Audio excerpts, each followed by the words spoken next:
Guys, welcome to Quirky Bit. I'm Warrior Princess, and this is my segment called Short Talks, where I basically tell you guys what's on my mind, and you leave comments telling me what you thought about it. This episode's topic is studying abroad. About a week ago, I studied abroad through my college to Rome for a week's time, and I thought it was awesome. So, here are 9 things I got from this experience that I'd like to share with you. Number 1, if you can, do it. Because studying abroad is awesome. It's not like going to college, where if you're like me, you went to college in the same country you were from, so the culture is pretty similar. And it's also not like going on vacation with your parents. You have a lot more freedom. Basically, all you have to do is go to class, and then the rest of your time is free. You can go where you want, when you want, and how often you want. And it's pretty awesome, and you get to do it with a bunch of people who are your friends around your age, so it's a whole different experience. Number 2, don't be afraid to hang out with new people. It's one of those things like your first day of college or your first day of high school where most people are kind of really unsure of themselves and probably don't know each other. So it's really easy to make friends, and so be outgoing because everybody's just as afraid as you are. 3, gelato is always worth it. This might be a little Rome specific, but if you're in Rome studying abroad, go out and eat gelato every day if you can because it is amazing. Like, one of the top things that I will always remember about this trip is how good the gelato was. It was so good. And if you don't know, gelato is basically Italian ice cream, but it's made differently. I don't know. My favorite was the fruit flavors. I know a lot of my friends were really into the Nutella, so go out and try.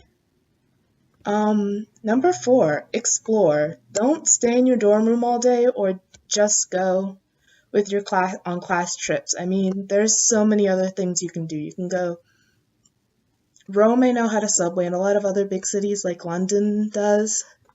So, I mean, go take a subway somewhere and go explore. Go try little food places, go into shops, talk to people. It's a lot more fun if you do. You get to learn the culture better, and you come out with more things to talk about and better stories. Number 5, try new food. I'm very food-based, as you can see. Food is probably one of the best things you can about every culture because everyone's different. And even America, where we have a ton of Italian restaurants like Olive Garden and we have pizzerias everywhere, it's nothing like the actual genuine Italian food. So if you're studying abroad anywhere, I would assume it would be the same.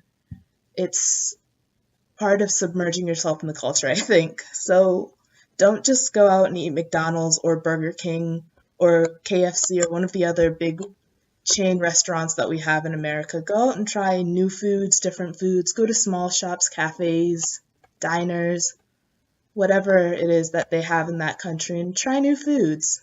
Expand your palate a little bit. Number 6, walk when you can. I know, it's not really an American thing. We like to take our public transportations and drive our cars everywhere. Because if you're from a small town like me, everything's really spread apart. But chances are, if you're studying abroad, you're in a city. So walk. Get to know your surroundings a little bit. Make a mental map. Get lost. But not before class, because class is important. But yeah, go get lost. Go find new places.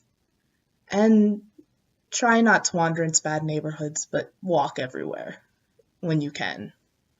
Number 7, don't be afraid to do touristy things. Touristy things can be some of the funnest things ever. We went to go see the Colosseum, which is absolutely beautiful. It's a really old building, but honestly, I thought it was worth it. And we also went to go see the Vatican during the Wednesday, which is the Papal audience. And even though I'm not a religious person, I thought it was really adorable because basically what he does for like 15-30 minutes is kiss babies, and it's the cutest thing you've ever seen. Just an old guy in a white outfit kissing babies. What's more cute other than puppies? But like, it's just adorable. So go do touristy things. Nobody's going to judge you for it, and you'll have a lot of fun. 8. Take a lot of pictures, because you're most likely just going to want to remember it. Honestly, and just because when you get back, everyone's going to ask you, did you take pictures? Can I see it? What it look like? I want to experience it too. So take pictures, share it on social media, send some to your mom. She's going to want to see it too. And 9, don't drink every night. It's honestly not worth it. In a lot of the countries, you're going to be of legal age to drink. It's probably at 18, 19 years old you're illegal to drink there. Don't get drunk every night. Waking up with a hangover, you're going to miss out on a lot. You're going to miss out on inside jokes and hanging out with friends and just enjoying experiences. So honestly, it's not worth it. It's not all it's cracked up to be. Most of the countries where you're allowed to drink at 18 frown upon getting drunk every night because it's not part of their culture. So don't be that weird American who's all loud and obnoxious in their bars. Be cool. Have a glass of wine with dinner, if you're allowed to. And have fun, but don't be a drunk, and don't be noisy, and don't be weird. That's it for today. If you take anything out of this, study abroad if you can. It can be expensive, but it's totally worth it. Thanks for tuning in. Don't forget to press that big red button. It says subscribe. It's kind of on every YouTube channel, but it'd make me really happy if you did. Thanks, guys. Bye.